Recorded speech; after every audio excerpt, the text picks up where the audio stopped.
21. On weekends after dinner, we delivered many potted violets, and congratulations, balloons, and cards of sentiments. She made her own cards. She wasn't a great artist. Her people were stick figures. The girls all had triangle skirts and pigtails. You would never mistake one of her cards for a Hallmark. But I have never seen cards more heartfelt. They were meaningful in a way that a school child's homemade Christmas card is meaningful. She never left her name. But finally, after much pestering from me, she did tell me how she knew what was going on in people's lives. It was simple, she said. She read the daily paper, not the headlines, or the front page, or the sports page, or the comics, or the TV listings, or the Hollywood gossip. What she read were the parts that most people ignored, the parts without headlines and pictures, the boondocks of paper, the hospital admissions, the death notices, the birthday and wedding announcements, the police blotter,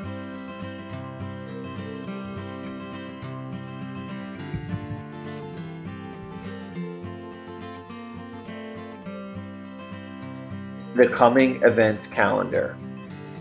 Most of all, she read the fillers.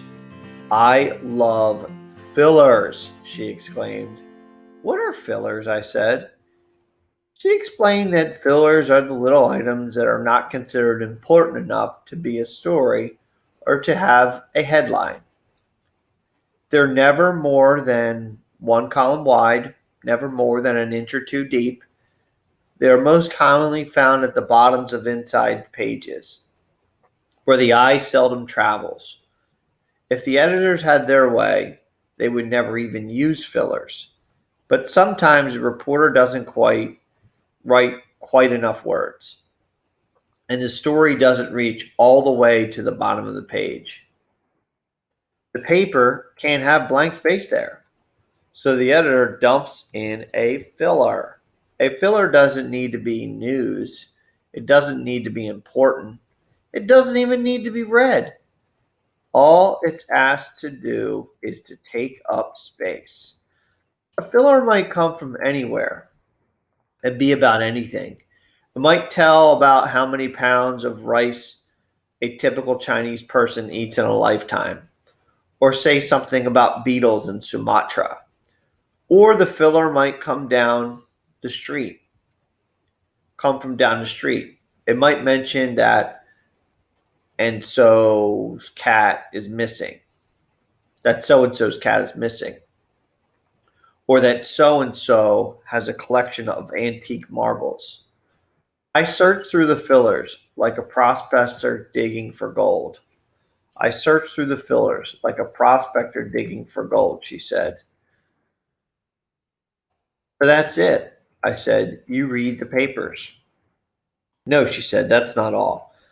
There's also the place where I get my hair cut. I always overhear stuff there. And of course, there's bulletin boards. Do you know how many bulletin boards there are in town? Do you know how many bulletin boards there are in town? Sure, I said facetiously. I count them every day. Not kidding. So far, I'm up to 41. Offhand, I couldn't think of one except for the plywood roadrunner. What do you learn from bulletin boards? Oh, somebody just opened a business. Somebody lost a dog. Somebody needs a companion. Who advertises for a companion? I said. Who needs one that bad? Lonely people, she said. Old people. Just someone to sit with them for a while. I pictured Stargirl sitting in a dark room with an old woman. I couldn't picture myself doing the same thing. Sometimes she seemed so far from me. We were passing Pizza. There's a bulletin board there, she said. It was just inside the door. It was smothered with business cards and notices. I pointed to one that said, "Odd jobs, ask for Mike. Call this number." "So what's that tell you?" I said, with a more challenge in my voice than I intended. She read it. "Well, it could be that Mike lost his regular job and can't find another, so he's hiring himself out. Or even if he has a regular job, it's not enough to make ends meet. He's either not very neat or he can't afford a whole piece of paper. This is just a scrap." "So, what would you do for him?" I said. "Oh, I don't know. My parents might have an odd job they need done. Or maybe I do. Or maybe I could just send him a card." "What kind of card would he get?" "A keep your chin up card," she poked me. "Hey, want to play a card game?" I had a feeling she wasn't talking about poker. "Sure," I said.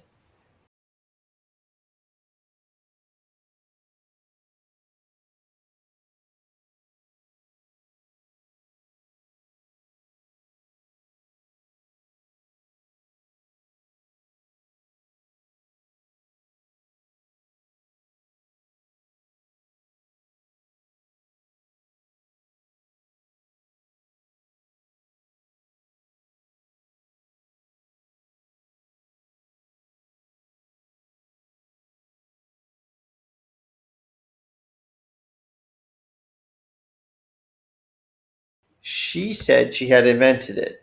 All you need is your eyes and one other person. I pick somebody on the street, the mall, the store, wherever, and I follow them. I say it's a her, or say it's a her. I followed her for 15 minutes, not a minute more. I time myself. The game is, after 15 minutes of watching her, I have to guess what kind of card she needs. "But how can I get it to her?" I said. "You don't know where she lives.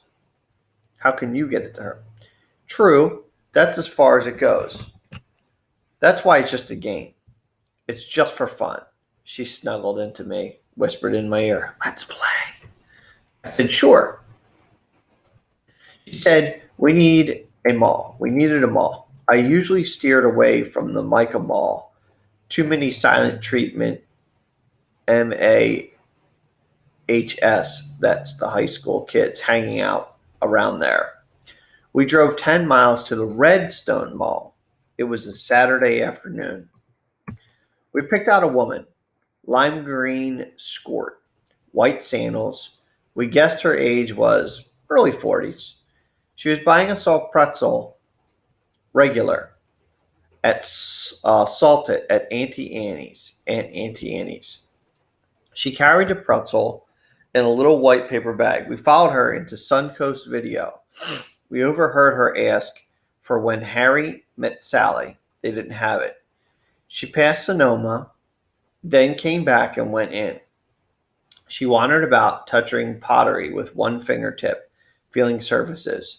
She stopped before the dinner plates. She lifted one, French calf number 233 painted on it.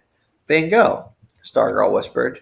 The lady seemed to think about the plate, even closed her eyes, holding up to her chest with both hands, as if feeling vibrations. Then she put it back and walked out. On to Sears, lingerie, bedclothes. I was uneasy, spying from behind a rack of frilly somethings.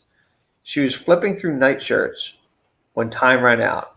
Stargirl and I conferred in the corridor. "Okay," she said, "what do you think?" "I think I feel like a stalker," I said. "You're a good stalker," she said. "You first," I said. "Well, she's divorced and lonely, no wedding ring, wants somebody in her life, a home life. She wishes she were Sally and her Harry would come along.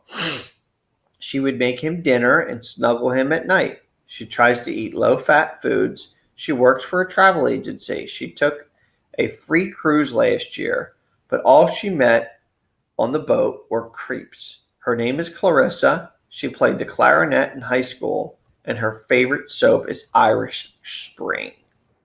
I boggled. "How do you know all that?" She laughed. I don't. I'm guessing. That's what makes it fun. So, what card would you send her? She put her finger on her lips. To Clarissa. I would send a while you're waiting for Harry, be good to yourself card. How about you? I would send a mold over the phrasing. Uh, don't let Harry catch you flicking card. Now it was her turn to boggle. Huh? Didn't you see her pick her nose? I said, in the sun coast. Not really. I saw her hand go to her nose like she was scratching it or something. Yeah, or something. She was picking. That's what. She was a quick and sneaky. She was quick and sneaky, a real pro. She gave me a playful shove. You're kidding. I held up my hand. I'm serious. She was standing in front of the comedies. Her finger went in, and when it came out, there was something on it.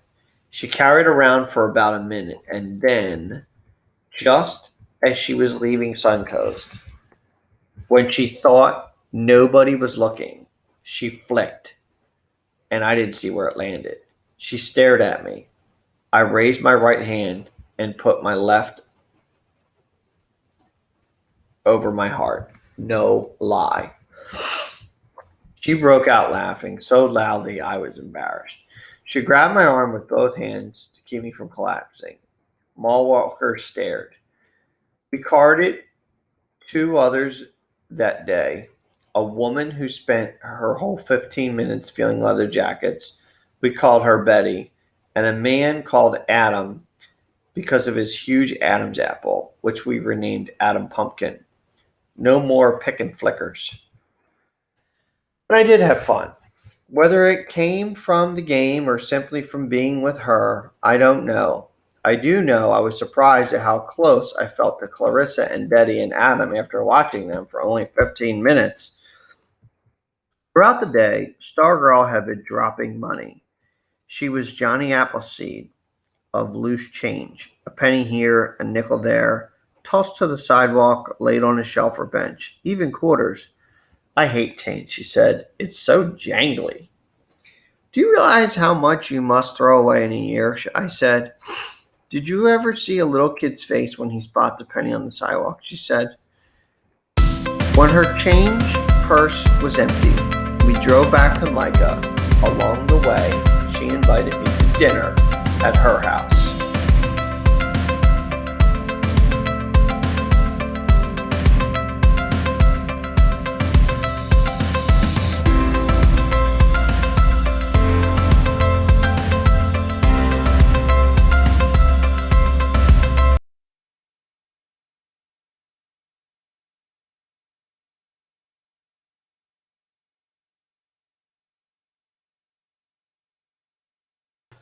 Do you know how many bulletin boards there are in town?